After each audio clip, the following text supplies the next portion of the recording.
Tube டயருக்கும் tubeless டயருக்கும் என்ன வித்தியாசம் இருக்குது, எந்த டயர் வந்து சிறந்தது? ஸோ இதை தான் நான் உங்கள்கிட்ட வந்து டீட்டெயிலாக எக்ஸ்பிளைன் பண்ண போகிறேன். இந்த வீடியோக்குள்ளே போகிறதுக்கு முன்னாடி மறக்காமல் சேனலை சப்ஸ்கிரைப் பண்ணிக்க, கூடிய பெல் ஐக்கானையும் ப்ரெஸ் பண்ணுங்கள். வாங்க வீடியோக்குள்ளே போகலாம்.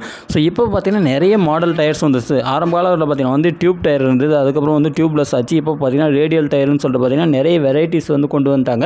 இந்த நார்மல் டயருக்கும் இந்த ரேடியல் இந்த டியூப்லெஸ் டயர்களுக்கும் வந்து என்ன வித்தியாசம் இருக்குன்றது வந்து நம்ம வந்து டீட்டெயிலாக பார்த்தலாம். ஸோ நார்மல் டயரை பொறுத்த வரைக்கும் அந்த டயர் வந்து என்னென்ன காம்பனன்ட்ஸ் வந்து இருக்குது அப்படின்னா, ஒன்று ரிம்மு, ரெண்டாவது பார்த்தீங்கன்னா டியூப்பு, மூணாவது பார்த்தீங்கன்னா டயரு.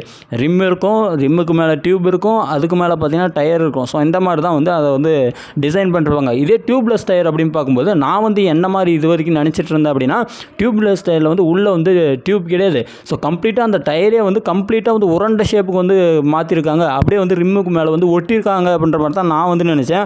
பட் எனக்கே வந்து இப்போ ஒரு 2 டேஸ்க்கு முன்னாடி தான் வந்து தெரிஞ்சுது. ஸோ ஒரு டயர் வந்து மாற்ற போயிருந்தேன், ஒரு ஸ்கூட்டிக்கு பார்த்தீங்கன்னா ஒரு டியூப்லெஸ் டயர் வந்து மாற்ற போயிருந்தேன். ஸோ அப்படியே வந்து மாற்ற போகும்போது தான் அந்த டியூப்லெஸ் டயரில் பார்த்தீங்கன்னா கம்ப்ளீட்டாக வந்து டயர் மட்டும்தான் இருக்குது. உள்ளே பார்த்தீங்கன்னா எந்த ஃபோல்டுமே வந்து ஆக கிடையாது. உள்ளே பார்த்தீங்கன்னா எம்டி பேஸு. எப்படி வந்து ஒரு டியூப் டயர்கள் வந்து டயர் இருக்கும், உள்ளே வந்து டியூப் இருக்கும். இதில் பார்த்தீங்கன்னா உள்ளே வந்து டியூப் கிடையாது, நார்மலான வெளியில் டயர் மட்டும்தான் இருக்குது. ஸோ இதில் என்ன பெனிஃபிட் அப்படின்னு பார்த்தீங்கன்னா, பெனிஃபிட் அப்படின்றது என்னென்ன முக்கியமாக நம்ம பார்க்க வேண்டிய விஷயம் என்ன அப்படின்னா, இதில் வந்து டியூப் இருக்குது, இதில் வந்து டியூப் வந்து கிடையாது. இந்த டியூப்பில் இருக்கக்கூடிய அந்த ஒட்டுமொத்த பவருமே பார்த்தீங்கன்னா அந்த டயருக்கே வந்து கொடுத்துருக்காங்க. ஸோ அந்தளவுக்கு பார்த்தீங்கன்னா அந்த டயருடைய குவாலிட்டின்றது பார்த்தீங்கன்னா வந்து பயங்கரமாக வந்து இன்க்ரீஸ் பண்ணியிருக்காங்க. அந்த டயருடைய அந்த உரப்புன்றது வந்து ரொம்ப ரொம்ப ஹெவியாக இருக்கிறனால அந்த டயரே பார்த்தீங்கன்னா டியூப் மாதிரி வந்து ஃபங்க்ஷன் ஆகுது. ஸோ இதுதான் இதில் நடக்கக்கூடிய கான்செப்ட். இதில் பார்த்தீங்கன்னா டியூப் இருக்குது, அதில் வந்து ஏர் பிடிக்கிறப்ப அந்த டியூப் வந்து விரிவடையும். அதனால் பார்த்தீங்கன்னா நம்மளுக்கு வந்து அந்த டயரில் வந்து ஒரு நல்ல ஒரு ஃபோர்ஸ் வந்து கொடுக்குறனால நம்மளுக்கு பார்த்தீங்கன்னா நல்லா வந்து ஃபங்க்ஷன் ஆகும், பைக் வந்து நல்லா ஓடும். ஆனால் இதில் பார்த்தீங்கன்னா அந்த மாதிரி வந்து கிடையாது.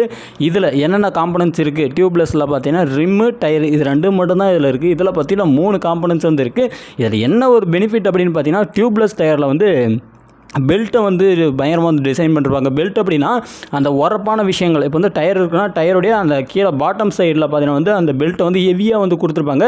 சைடில் வந்து அந்த பெல்ட் வந்து இருக்காது. ஸோ அடியில் வந்து இருக்கிறனால அது பார்த்தீங்கன்னா தரையோடைய நல்லா கான்டாக்ட் வச்சு அது பார்த்தீங்கன்னா ஓவராக வந்து ஹீட் ஆகாது.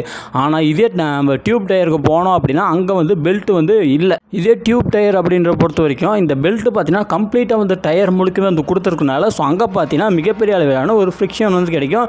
அந்த டயர் பார்த்தீங்கன்னா ஏதாவது ஒரு கல் மேலே வந்து ஏறி இறங்குச்சு அப்படின்னா வந்து டயர் வந்து பம்ப் ஆகும். ஸோ அந்த மாதிரியான விஷயம் நடக்கும். ஆனால் இதில் பார்த்தீங்கன்னா கம்ப்ளீட்டாக வந்து பாட்டம் சைடில் வந்து இருக்கிறனால அந்த இது பார்த்தீங்கன்னா வண்டி வந்து சாட்சி ஓட்டுன்றப்ப ஸோ அங்கே பார்த்தீங்கன்னா ஒரு ஃப்ளெக்சிபிள் பார்த்தீங்கன்னா இந்த டியூப்லெஸ் டயருக்கு வந்து கிடைக்கும். நம்ம வந்து ரொம்ப வந்து சாட்சி ஓட்டினாலும் நம்மளுக்கு வந்து பெருசாக வந்து டேமேஜ் வந்து ஆகாது.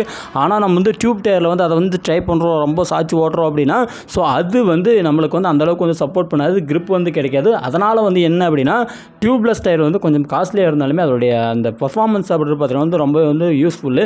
நீங்கள் வந்து ஹை ஸ்பீட் பைக் வச்சுருக்கீங்க அப்படின்னா மேக்ஸிமம் பார்த்தீங்கன்னா நீங்கள் வந்து இந்த டியூப்லெஸ் டயரை வந்து பயன்படுத்துங்க. டியூப் டயர் வந்து லோ காஸ்ட்டாக இருந்தாலுமே நம்மளுக்கு வந்து சேஃப்டி வைஸ் பார்க்கும்போது டியூப்லெஸ் வந்து கொஞ்சம் வந்து ஒர்த்தாக தான் எனக்கு வந்து தோணுது. உங்களுக்கு என்ன தோணுது வந்து மறக்காமல் கமெண்ட் செக்ஷனில் வந்து சொல்லுங்கள். தேங்க்ஸ் ஃபார் வாட்சிங், கீப் சப்போர்ட்.